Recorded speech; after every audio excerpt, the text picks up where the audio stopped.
Cheltenham at BoyleSports. Bring it on. The JLT then, the opener on the Thursday, and Yorkhill, it looks like for all the world Ted is going to go for this, 6-4. The main concern about Yorkhill seems to be the jumping. Jumps to his left, obviously, which shouldn't be a problem around Cheltenham, or is it? It won't be a problem. Jumping left is not a problem around Cheltenham. It's just that he's the one horse that I've seen both two good riders, Robbie, Walsh and Paul Townend. Both of them have ridden him.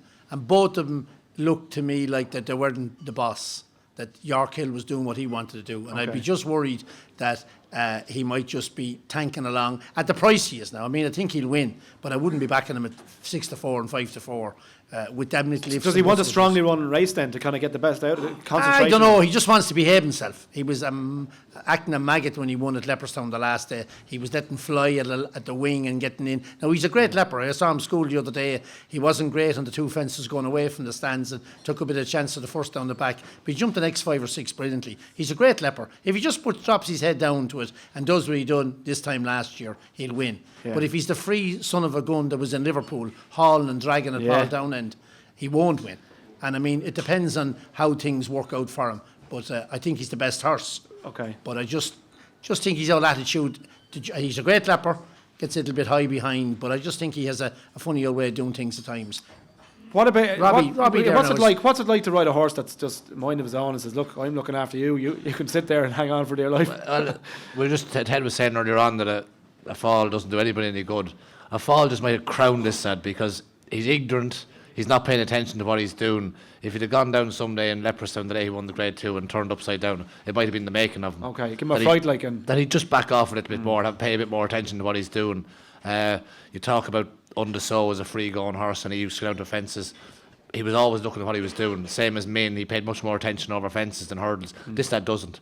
He just runs on down. Now, a strongly run race, you have a couple of plenty of pace aspect to this race, and a strongly run race might make him pay more attention.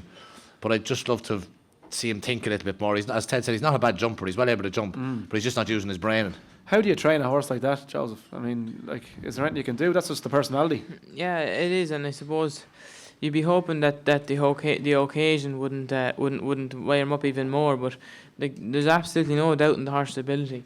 You know, he's a really, really good horse, and he could, if he was in the champion hurl, he'd be starting favourite, and he could start favourite for a Gold Cup next year. So he's that kind of an ability. He's a very, very high class horse. Disco is probably going to jump and go. Jumps very well. Solid horse. He was impressive in Leopardstown. And if Yorkhill does things right over the first 4 or 5 fences, then he has a great chance. And an awful lot of it is going to depend on that. I was on a panel the other night with Davy Russell, and I think the first 3 or 4 fences in this, the first 5 are kind of in a straight line. Is that right, Bobby? Yeah, you start up the middle of the track and you have 3 fences on a slight rise up a hill. There are lovely 3 fences to get a horse into a rhythm. Okay. Then you have around a sharp left-handed bend, and then you have 4 fences to bring you back up towards the stands. None of them are really tricky fences, especially the first 3 fences. You could say the first 7 fences for that race are nice fences to get a horse into a rhythm, to get him jumping before you turn down the hill and head away from the stands, and you have that tricky downhill fence then away from the stands.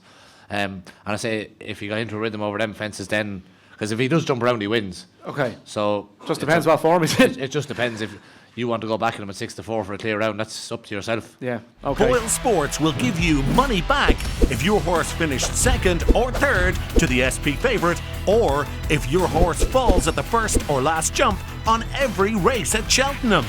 Plus, bet €10 with BoyleSports today and get €30 in free bets.